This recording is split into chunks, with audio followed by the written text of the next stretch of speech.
This, ladies and gentlemen, is Heroes Con. Heroes Con is the biggest comic book convention that is in 2 states, meaning North Carolina and South Carolina. I've been coming to this con. This is their 40th year. This is the 40th year, but I've been coming since the first one, which was just a small convention on Woodlawn Avenue here in Charlotte. And I was coming to Heroes Aren't Hard to Find, who is that's the folks that put on this show. And Shelton Drum, that owns it, has been the owner the entire time. We actually went to college together at Central Piedmont Community College here in Charlotte. And he is just one of the nicest guys. And this is what he brings with him. There's so many people. He's such a nice guy that he gets all these people. And to come to this show, people just love this show. And the big deal about Heroes Con compared to like Comic-Con in San Diego and New York Comic-Con and those bigger shows, Atlanta with the Dragon Con, the big thing about it is that these cons in particular are really just about the comics, and that's what gets people here, is they're just about the comics. And there's the guy I was telling you about. That's him, that's Shelton that puts on the show. And he's a Catawba County native, so he's just right next to us in Caldwell County. But you know, I've been coming to your store since I was, God, I don't even know how old. I was like 12 or 13. How old maybe. are you now? I'm 56. What? Store's 43, so yeah, a while, a long time. but when they first started the direct market, I remember coming to your shop you had a shop on Central Avenue at the time, and begged my parents to go and got to go, and then we were going to Eastland Mall to the conventions there, to the mini cons, and it was just so nice, and I just really appreciate everything that you've done. But I was telling folks at home that because you're so darn nice is why people come to this thing, and you have so many people. But you've just been a great guy, and everybody loves you and just appreciates in the comic community. Just appreciate you, guy. I appreciate you. And he's just the best. He's the best, and he's been my comic book dealer for 40 some years. So Let me see the track marks. I know, really, it's all ink. That's all it is. Thanks. But I thank you so much, and thanks for stopping and saying hey. So okay. All right. Thank you, sir. Have a good weekend. So, see, didn't even expect that. But yeah, this is comic mecca for guys like me, and so if you are here, just come on out and see what's going on. Of course, they will have another one. They've already announced the date. The show is so big, they announced the date when they're having this show. So you have that announcement, and then you've got, so you know in advance, you got a year. Usually it is Father's Day, because of course this is Father's Day's weekend that we're having this, and it is a really good time to do that, because what happens is that you have young dads. When I was a young dad, my poor children had to suffer through waiting for a signature from Stan Lee at this very show in this very building, and we did, and my son still to this day says, "Remember when we got Stan Lee's autograph?" And yeah, so you know, I mean, not only did they see him in the Marvel movies and know what he created, the Marvel universe, but he was, you know, a real person that they saw and met, and they saw briefly, you know, he was real famous, and it was just sign the autograph and go on. But we waited an hour in line for hours, and the kids were so great about it. And when I die, they will have the book with the Stan Lee signature on it, and you know. They could say, "Remember that time that we were with Pops, and it was, and he made us suffer through that." So my dad was big into NASCAR, so I kind of have the same things. And with Father's Day weekend coming up, my dad just recently passed in January, and so it reminds me of him and Father's Day and all of that. But this is my heritage to them. I used to. I know so much about NASCAR by osmosis from my dad that my kids are going to know so much by osmosis about Star Wars and geek culture because of me. So anyway, maybe they'll win Millionaire or something if they go on some trivia show. But I'm going to look around the show. I'm going to flip it around and show you guys like what's going on, and we'll run into some special guests. We'll talk to some folks. But Heroes Con, I got choked up. Heroes Con is a 3-day convention. So this is Friday, and then Saturday is when all the stops are out because everybody's here buying comics. And, you know, if you're looking for something really rare, if you're looking for like a really old book, golden age book, which means, you know, it was made before the 50s, or in the early 50s to back to 1930s, that kind of stuff is here. And sometimes you run into that stuff in your hometown or in the next town over, but you know, it's rare. But here, it's here. If you want to buy early Spider-Man, it's going to be here. Somebody's got it. And if he ain't got it, then you can find a deal somewhere else. Somebody will deal with you. You'll be able to find it. But I just I'm going to take you around the con and let you see what it is, because a lot of you folks may or may not have come to this, and just for you to see how big it is. And maybe if you want to come next year, you can go ahead and make your plans to come on down and see what's going on. All right, let's look around.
doing? Good. Welcome What to you got? Heroes What you got? Con Boom. 2023, giving everyone Yeah. some knowledge. What are you selling? What do you got? 5,000-year-old comic books from India, meant to give you the highest knowledge, meant to elevate your consciousness. Oh wow, and give you cool. the full sense of adventure. Okay, cool. Yes, sir. Where'd you guys come from? We're Atlanta. Oh wow, so you Yeah. still that's still a bit of a haul. Yeah, So appreciate definitely. you. Yeah. Well, it's good to see you. Have a good Glad one, you're here. buddy. You Take too. care.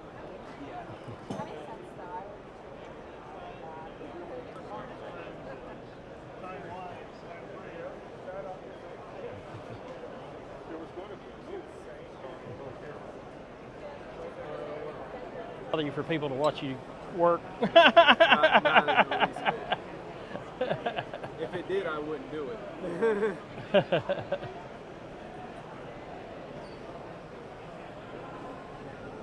Too cool. Although I will say, I mean, pretty sure there's other people that are worth filming. I don't know. I'm impressed with that. That's pretty cool. Don't sell yourself short, man. I try not to, but I also I can see the fear, you know, like, You're just in good company. How's Yeah. that? You're in good company. Very talented. Thank you. This is Todd Wilson, and we grew up together. Todd graduated. You graduated from South, Right. though, eventually. Yep. Yeah. Yep. So you graduated from South, and we grew up together. When I was telling you about and talking to Shelton Drum about the early cons, me and Todd went together, and your grandparents Yep. and my grandparents would take turns driving us to Charlotte Yep. to go to shows. And I remember we went to one show in Winston Yep. one time and Yep. saw Bob McLeod, who was drawing New Mutants was new. Yeah. Oh my God, that's how old we are. But anyway, so we're the same age, so I'm sorry. And our grandparents would come to Charlotte because we didn't have a mall in Hickory or Lenore at the time, so we'd always come down here to Charlotte to the mall, and I think it was a better excuse for them to come to the mall than to take us to Comic-Con. Yeah, But- so your grandparents got to go shopping and go eat at nice places, and then we got to go and hide out in this room, which basically babysat us for the day. for the day, yeah. And so we were go around and see the artists and see what was going on. But Todd's, and he was just in Lenore. Now you're a world traveler. This guy has been he left home. He went and did stuff. I stayed in Lenore, but he left and traveled the world. Man, you were working with the diplomatic. Right, well, I was You in the were- Navy for 29 years. Yeah, so he was did in the that. Navy for a long time, Yep. and then you were a diplomat, helping with the diplomats and stuff at the UN, I believe, or In something. for a little Bahrain, bit? yes. In Bahrain. I was in Bahrain for a while, and then I got tired of doing that, and I retired to Florida. And, you know, he's just a great veteran. The Veterans Department, if you ever come to Lenore, the Veterans Department's down the hall from me. Okay. So you could come by and see everybody. But I had to point out a Caldwell County native down here and looking around at the comics with me. So just anyway, but I was just happy to see him. I hadn't man, seen him in a long exactly. time. But yeah, we're old. Exactly, but we're better for it. We're better for it. We're better for it. But thank you, Todd. Thank you Yeah, for no saying problem. hey. Yeah. And we'll continue looking around. This back here is a section they call Artist Alley, and this is where all the artists, all the comic artists come and exhibit their stuff. Now, some are invited, some buy tables, this is all kind of different stuff. But they come, you can find any kind of art, any kind of comic art. There's tons of people here. I mean, look, it just goes on forever. It's the entire Charlotte Convention Center. We're going to walk through Artist Alley and see what we can see. I've got some friends in there and see what's going on.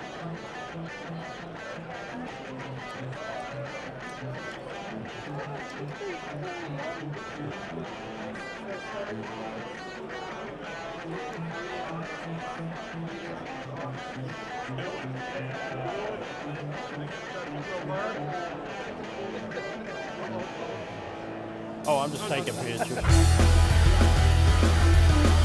the smaller We've got bigger folks, but everybody's here.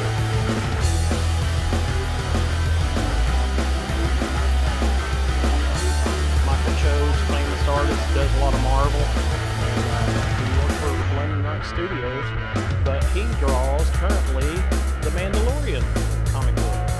So if you've ever watched The Mandalorian on Disney Channel,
I wanted to kind of go over some of the things that I did pick up at the Heroes Con. As any comic book fan knows, what you're going to talk about is actually the stuff you picked up.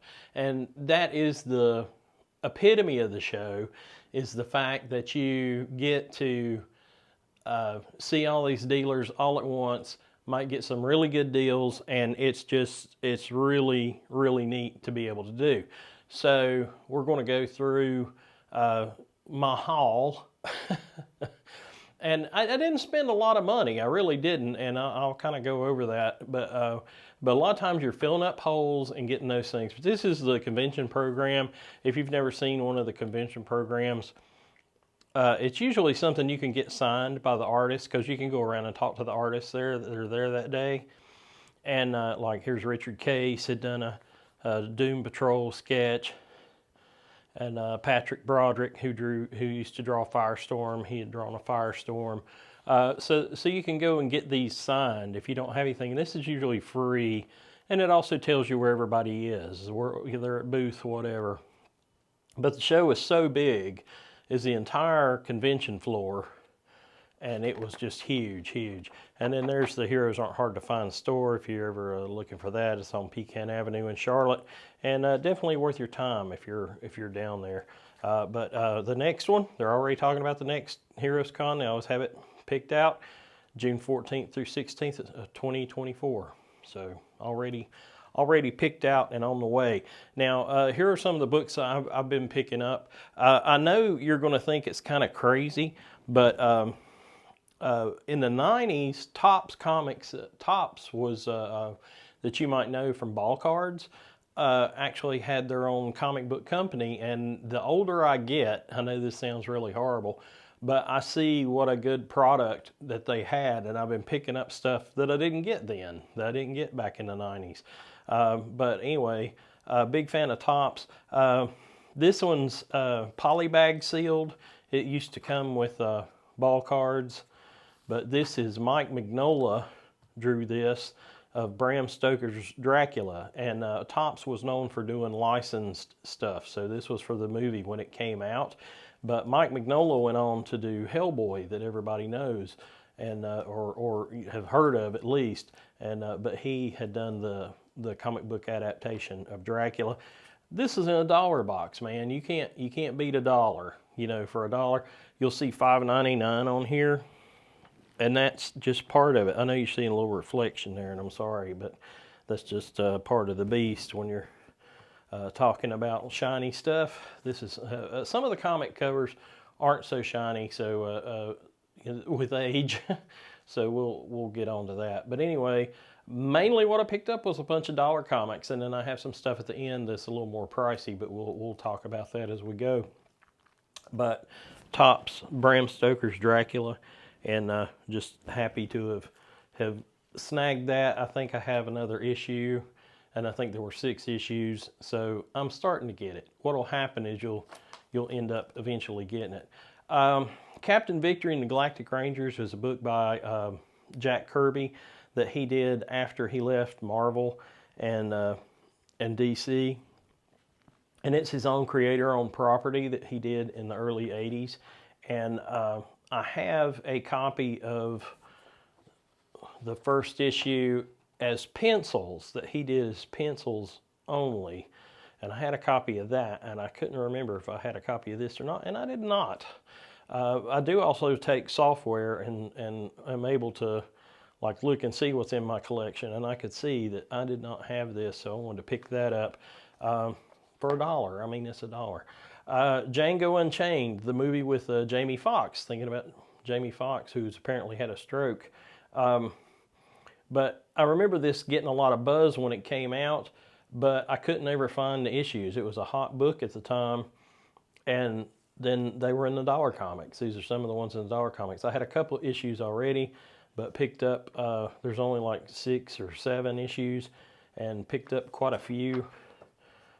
Some of them have different covers. That was a thing that they still do today, where they'll do different covers and different editions. But anyway, picked up a lot of Django Unchained and Western titles and things like that. Superheroes are prevalent in comics, as a lot of people know, but sometimes it's harder to find the westerns and stuff. Speaking of, and I've kind of got to where I read them more.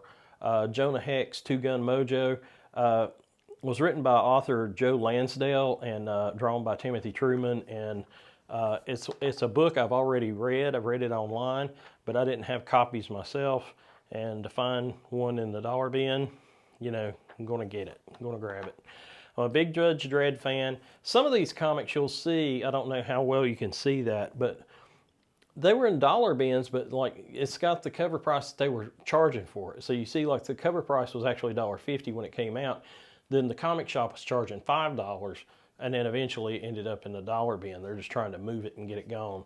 So, but anyway, a big Judge Dredd fan. It's a British comic about America, which is really kind of odd. But Judge Dredd is the judge, jury, and executioner in America's future. So he is. There's judges. See, there's more than one, but he's Judge Dredd. That's his name, is Dredd. There was also a short-lived DC series of Judge Dredd, and I try to pick those up when I find them. They're kind of hard to find, so whenever I can find one, I'll grab it. Jurassic Park. Like I was telling you about Topps before, they did a lot of licensed properties, and one of the ones they did was Jurassic Park, and they only did like a 4-issue adaptation of it, and this was when the original movie came out, and then I think it came out in 92, 91 or 92, and but it was written by Walt Simonson, who's known for drawing and writing Thor. It was drawn by Gil Kane, who's known for drawing Green Lantern, and it was inked by George Perez, who recently passed away. Gil Kane passed away a long time back, so the only one left out of that group is Walt Simonson. But once you see the dynamic art of Gil Kane, and Gil Kane had this particular style with faces and bodies and anatomy, and he just had a really good style that he was one of the first people I could pick out what their artwork looked like. But to have Gil Kane and then to have another famous illustrator like George Perez do the ink over top of the pencils is a big deal. And so it's got a cleanliness and a tightness that usually Gil Kane doesn't have. Gil Kane likes to do like bold lines and stuff. This is not quite so as bold. It's more refined as George Perez's art was. But anyway, and that's supposed to be Samuel L. Jackson before he was famous. If you've ever, that's one of his first movies is Jurassic Park. But anyway, I'd never picked up any of those, and it was good to see one in the dollar bins. Picked it up. I'm a big Miracle Man fan. Miracle Man is a British ripoff of Shazam or Captain Marvel, and instead of saying Shazam, he actually says the word atomic backwards, which is Kimota. So, but what had happened was they quit publishing Shazam in England, and to make up for it, a guy just made his own version of Shazam. So he was like, we're selling Shazam, then I'm just going to call him, they actually called him Marvel Man. Then when they brought him to America, because of Marvel Comics, they had to change his name to Miracle Man, which now, in this roundabout way of the world, Marvel now owns Miracle Man, but they kept the name Miracle Man because that's what people in America knew. But anyway, it picked up a few issues of that. It's written by Alan Moore. Alan Moore is the guy that wrote Watchmen. He's the guy that wrote Swamp Thing. He's the guy that created Constantine from Hellblazer. So he's a very well-known writer and doesn't do comics anymore, but people love his stories. He always had a great twist to things, but great British writer, and the great Gary Leach on the artwork, and Gary Leach has since passed away, so, but back in the 80s. But picked up a nice Howard Chaykin cover. I always liked Howard Chaykin, and for Miracle Man, and more Gary Leach. But picked up some of these. They were done by Eclipse Comics here in America in cooperation with Quality Comics in England. Now, one of the big things I've been hearing people talk a lot about is Frank Miller's Ronin. And Frank Miller was known for doing, at this time, he was known for doing Daredevil and doing Daredevil comics. And I think this is, I'm not sure if this is before or after. I don't remember the exact timeline. But anyway, I don't know if this is before or after The Dark Knight Returns. I think it's close to before, maybe. I think it's before. But anyway, Frank Miller did a book called Ronin, and it basically was him taking his style of manga and doing his own style and doing it as a manga style. And what it was so different about at the time was America hadn't really got into manga. Now, if you don't know what manga is Japanese comics. It's the black and white Japanese comics, and it's very popular today. It's probably more popular than American comics here in America. And you'll know people have Naruto and My Hero Academia and all that stuff. Well, Frank Miller took a lot of the tropes and the styles that they use for manga in Japan and brought them to America. And it's a pretty good book. I've always enjoyed the book, but it kind of fell flat when it came out. I remember folks not really liking it. Now it's kind of considered a classic. This is book 2. It happened to be in the dollar bin. I just grabbed it because I wanted to look at it again. I'd had it back in the day and got rid of it. Everything's a cycle. Anyway, I want to go back and look at it. And anyway, Frank Miller's known today for drawing primitive-looking stuff, closer to almost like a Picasso kind of style. It's a lot looser than this, and this was kind of loose for the time, but I still like it. It's a lot tighter and looks a lot better. But Frank Miller's Ronin, book 2. I've been on a Tarzan kick lately, and I remember this book coming out from Malibu Comics, which eventually got bought by Marvel, but it was Tarzan the Warrior, and had like Mark Hempel doing the artwork, and Neil Vokes. And I just remember it coming out at the time and being impressed with it. That was the most crazy action I had seen. I mean, very stylized version of Tarzan. Everybody else had drawn him like an anatomy lesson. And I just remember that being, I mean, that just says action.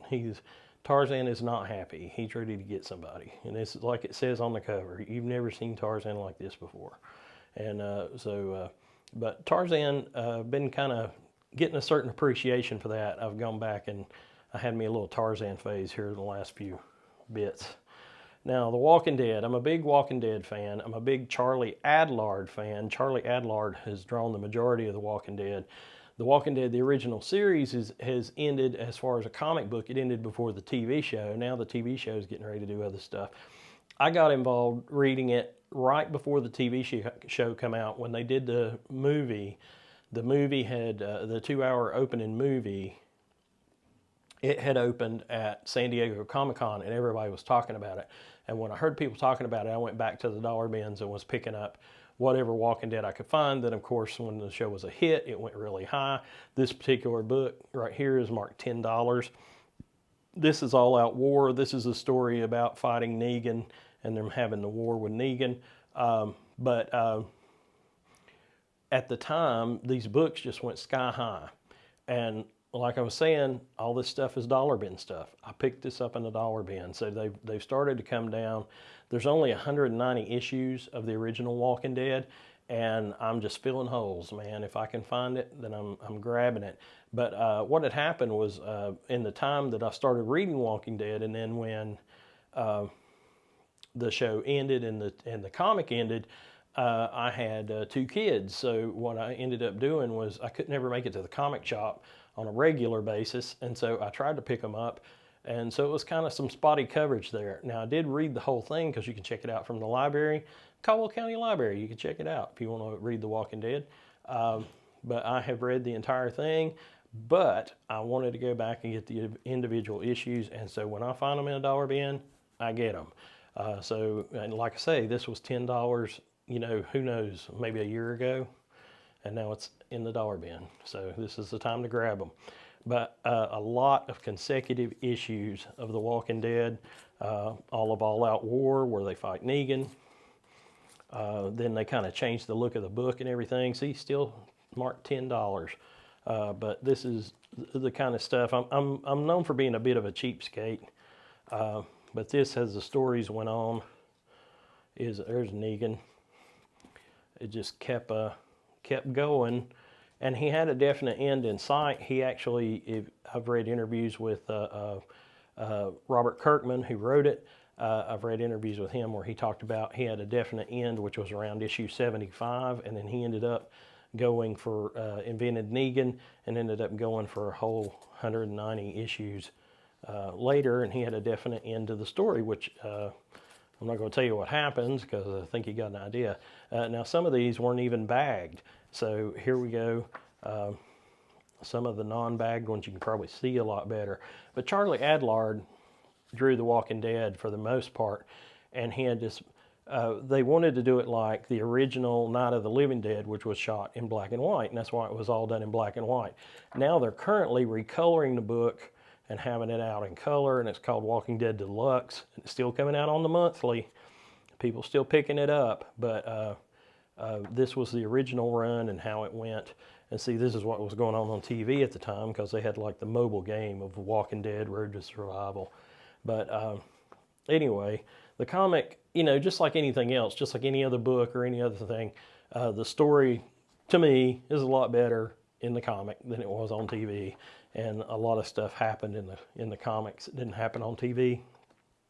And they also tried to change it up, and you had actors leave, so people's storylines got switched and moved around from character to character. So it was still a fun ride for comic fans like me to watch, but at the same time it was different. And so the original idea that Robert Kirkman and Charlie Adlard had was you know, is a lot better. But I will say, reading The Walking Dead, I became a fan of the artist Charlie Adlard, and that's his signature there. But one of Charlie's first works was doing the X-Files for Topps Comics, and I'd never picked those up. So, like I say, some of these were in the dollar bin. I mean, all this stuff is dollar bin stuff. Now, that's not Charlie Adlard's particular artwork, but that's issue 0 of the X-Files. They did that for a while too, issue 0, like something before even number 1. But here's Charlie Adlard's artwork years before he did The Walking Dead, and he does a pretty good Fox Mulder there. You know, he's got a pretty good style already, and was known for drawing Judge Dredd and some British books. He's a British artist. But anyway, picked up some of the X-Files. I will tell you something I found out, because I have never picked these up, is if you see them with the code on the cover, then that means it's like a second print. They tried to act like it was special. This is special number edition of 120,000, and then it's got, this is 067, and they tried to make it look like it's special, but the ones that matter are the ones without that. So, but they were in the dollar box. I wanted to read the stories and see Charlie Adlard's artwork. I wasn't necessarily trying to have mint condition copies or something like that. I just wanted to read it and enjoy the story. And some of these are hard to find. They've not been reprinted that I know of, and just fun stuff. Also, had a chance, a guy had, I'm a big Jack Kirby fan. Jack Kirby is the creator of the Marvel Universe, but he got kind of fed up with Stan Lee in the 70s, early 70s, and he left, or I guess late 60s, and he left Marvel to go to DC. The Distinguished Competition, the Direct Current, and it actually stands for Detective Comics, which is what Batman was in. But anyway, he did a series called The New Gods, and The New Gods like spread over several different books. Just in the last year or two, they did reprint them with these day glow colors, which I thought were really cool and look really great with his dynamic artwork. But this was in a cheap box of graphic novels. The guy had it for $10. It normally retails for $30. I've seen it on sale in Morganton for $15, and this guy had it for $10. And I'm like, you know, for $10, I'm grabbing it. And so I did grab it. I have read all the New Gods, but like I say, I read it from the library. So you can read a lot of this stuff, but I wanted to have a copy of this because I really was impressed with that. I really did love that. Now, some of the artists I got to meet that I was so happy that I got to meet is Jim Rugg and Ed Piskor, and they are the guys that do a YouTube channel called Comic Book Kayfabe. And they talk about comics, how things are drawn. They're both artists, both do their own work, and they talked about how they put together their comics. And so they talk about that, but then they go back and they talk about folks like Jack Kirby and how they influenced them, or like, look at that line, look at that bold. And it's more about the making of comics to a certain extent and appreciation of the art form. Now, I got to meet both of those guys, and they're very nice, and they have their own channel called Cartoons Kayfabe, and this was a book that Jim Rugg had done last summer or 2 summers ago, and I never got to pick it up in person.